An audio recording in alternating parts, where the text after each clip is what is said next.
ఏపీకి మరో ముప్పు పొంచి ఉంది. వాయువ్య బంగాళాఖాతంలో ఉపరితల ఆవర్తనం క్రమంగా బలపడుతుంది. దాంతో వచ్చే 24 గంటల్లో భారీ నుంచి అతి భారీ వర్షాలు కురిసే అవకాశం ఉందని ఐఎండీ హెచ్చరించింది. పల్నాడు, ఏలూరు, ఎన్టీఆర్ జిల్లాలకు ఆరెంజ్ అలర్ట్ జారీ చేసింది. ఉపరితల ఆవర్తనం అల్పపీడనంగా మారుతుందని ఐఎండీ హెచ్చరికలు జారీ చేసింది.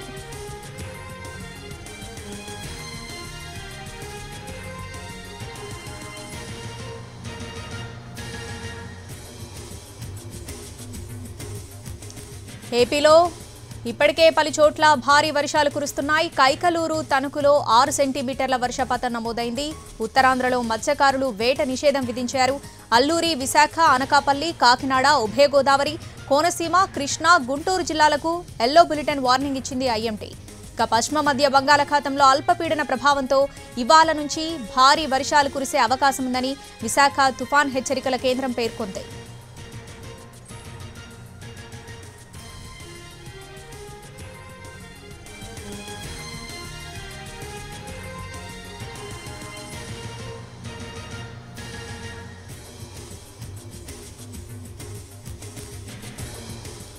ఏపీకి మరో ముప్పు పొంచి ఉంది. వాయువ్య బంగాళాఖాతంలో ఉపరితల ఆవర్తనం క్రమంగా బలపడుతుంది. దాంతో వచ్చే 24 గంటల్లో భారీ నుంచి అతి భారీ వర్షాలు కురిసే అవకాశం ఉందని ఐఎండీ హెచ్చరించింది. ఇక పూర్తి అప్డేట్స్ మా ప్రతినిధి రవిచంద్ర అందిస్తారు. రవిచంద్ర, ఇంకా ఎన్ని రోజుల పాటు వర్షాలు కురవనున్నాయి? ఏ జిల్లాలపై ఈ ప్రభావం ఉండే అవకాశం ఉంది? డీటెయిల్స్ ఏంటి?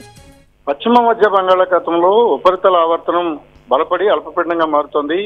దీని ప్రభావంతో ఈ నెల 8వ తారీఖు వరకు ఉత్తరాంధ్ర, దక్షిణ కోస్తా జిల్లాల్లో భారీ నుంచి అతి భారీ వర్షాలు నమోదయ్యే అవకాశం ఉందని ఐఎండీ ప్రకటించింది.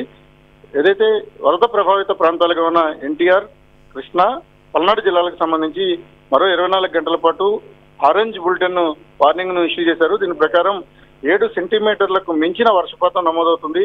అదే జరిగితే ఎక్కడైతే సహాయ చర్యలు జరుగుతున్న చోట కొంత ఇబ్బందికరమైన పరిస్థితి ఏర్పడే అవకాశం కనిపిస్తుంది. కాబట్టి అప్రమత్తతగా ఉండాల్సిన అవసరం ఉంటుంది. ఇక మిగిలిన జిల్లాలకి